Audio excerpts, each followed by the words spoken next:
আসসালামু আলাইকুম everyone, welcome back to my channel. আশা করছি আপনারা সকলেই ভালো আছেন। তো গাইস, আজকে আমি আপনাদের সাথে শেয়ার করব পটল চিংড়ি রেসিপি। অনেকেই কিন্তু পটল সবজিটা খেতে চায় না, তো পটলটাকে যদি এইভাবে একটু স্পেশাল করে রান্না করে দেন তাহলে দেখবেন সবাই খুব বেশি পছন্দ করবে। রীতিমতো কাড়াকাড়ি লেগে যাবে, এত বেশি মজা হয় এই খাবারটি। তো চলুন রেসিপিতে যাওয়া যাক। এটার মূল ইনগ্রিডিয়েন্টস হচ্ছে পটল। তো এখানের মধ্যে আমি পটল নিয়ে নিচ্ছি। এখন এগুলোর মুখের যে অংশটা আছে ওইটাকে আমি কেটে নিচ্ছি ছুরি দিয়ে। তারপর এটার খোসাটাকে ছাড়িয়ে নিব। আপনারা চাইলে পুরো খোসাটাই ছাড়িয়ে নিতে পারেন, তবে আমি একটু ডিজাইনের জন্য এক পাশে একটু বাদ দিয়ে তারপর খোসাটা ছিলেছি। তারপর এটাকে মাঝখান দিয়ে কেটে নিয়েছি। তো এখন এরকম করে আমার সবগুলো পটল কাটা শেষ। এখানের মধ্যে প্রায় 1 কেজির মতো পটল হবে। তো এখন আমি চুলায় একটা প্যান বসিয়ে ওইখানের মধ্যে সয়াবিন তেল দিয়ে দিচ্ছি 2 টেবিল চামচ পরিমাণে।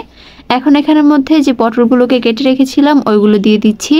সবগুলো পটল দেওয়া শেষ হয়ে গেলে এখানের মধ্যে আমি 1/2 চা চামচ পরিমাণে লবণ আর 1/2 চা চামচ পরিমাণে হলুদ দিয়ে দিচ্ছি।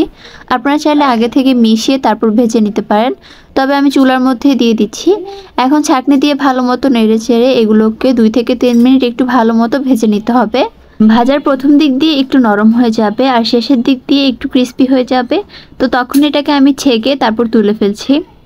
অবশ্যই তেলটা ভালো মতো ছেঁকে নেবেন। তো এখন ওই একই তেলের মধ্যে আমি কিছু আলুকে ভেজে নিব। এখানে আমি 3টা বড় সাইজের আলুকে এরকম ছোট ছোট টুকরা করে নিয়েছি। তো এখন আলুগুলো এখানের মধ্যে দিয়ে দিচ্ছি। তো সাথে এখানের মধ্যে আমি 1/2 চা চামচ লবণ আর 1/2 চা চামচ পরিমাণে হলুদ দিয়ে এখন এগুলোকেও ভালো মতো ভেজে নিব। তো ভালো মতো ভেজে এখন আমি আলুগুলোকেও ভালো মতো ছেঁকে তারপর তুলে ফেলছি। তারপরে এই একই তেলের মধ্যে আমি কিছু চিংড়ি মাছকে ভেজে নিব। এখানের মধ্যে প্রায় আমি 8টার মতো চিংড়ি মাছ নিয়ে নিয়েছি। তো এখন চিংড়ি মাছটার লেজের অংশ আর মুখের অংশ যেটা ওইগুলোকে ফেলে মাঝখানের অংশটা রেখে নিয়েছি। তো এখন এগুলোকেও ভেজে নিব। চিংড়ি মাছের এক পাশ কিন্তু 20 সেকেন্ডের বেশি ভাজা যাবে না, এর ফলে কিন্তু চিংড়ি মাছগুলো অনেক বেশি শক্ত হয়ে যেতে পারে, রাবারের মতোই হয়ে যায় বলতে গেলে। তো এগুলোকে খুব কম সময়ে ভেজে নিব। ভেজে তারপর এগুলোকেও আমি ছেঁকে তারপর তুলে ফেলছি। এখন এই একই তেলের মধ্যে আমি রান্না করে নিব। তেল যদি একটু কম মনে হয় আপনারা চাইলে আরেকটু দিতে পারেন। তো প্রথমে দিয়ে দিচ্ছি 4টা এলাচ। এখন দিয়ে দিব 2টা তেজপাতা, একটু ছোট সাইজের করে নিচ্ছি। এখন দিয়ে দিব 4টা দারচিনি। তারপরে এখানের মধ্যে আমি দিয়ে দিচ্ছি 4-5টার মতো লং। এখন এগুলোকে একটু ভেজে নিচ্ছি। তারপরে দিয়ে দিচ্ছি 1 কাপ পরিমাণে পেঁয়াজ কুচি। পেঁয়াজটাকে এখন হালকা একটু ভেজে নিতে হবে। পেঁয়াজটা একটু নরম হয়ে গেলে দিয়ে দিচ্ছি সামান্য একটু গোটা জিরে। এখন এটাকে একটু ভালো মতো মিশিয়ে আমি এখানের মধ্যে দিয়ে দিচ্ছি স্বাদ মতো কিছুটা লবণ। পেঁয়াজটা যাতে তাড়াতাড়ি হয় তার জন্যই দেওয়া এখানের মধ্যে লবণ। তো তারপর দিয়ে দিচ্ছি 1 চা চামচ পরিমাণে রসুন বাটা, 1/2 চা চামচ আদা বাটা, 1 চা চামচ হলুদের গুঁড়া, 1 চা চামচ মরিচের গুঁড়া, 1 চা চামচ পরিমাণে দিয়ে দিচ্ছি ধনিয়ার গুঁড়া। এখন এগুলোকে একটু ভালো মতো মিশিয়ে নিতে হবে। তারপর এখানের মধ্যে আমি একটা টমেটোকে কুচি করে নিয়েছি, তো ওইটাও দিয়ে দিচ্ছি। তারপর এটাকেও একটু ভালো মতো মিশিয়ে নিচ্ছি।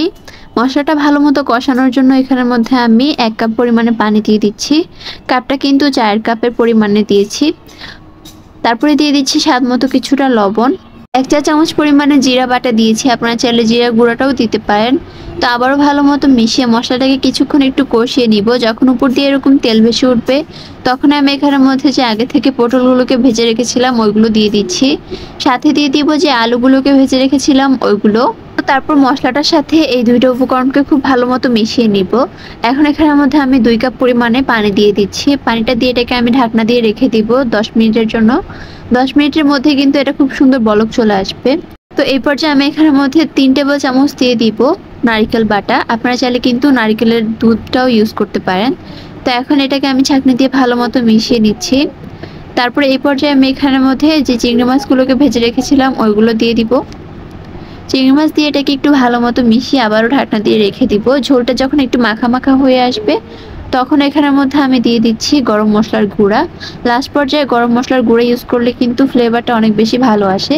সাথে এখানের মধ্যে আমি আরও কিছুটা ধনিয়া পাতা কুচি দিয়ে দিচ্ছি। আর তাহলে কিন্তু আমাদের এই পটল চিংড়িটা একদমই রেডি হয়ে যাবে।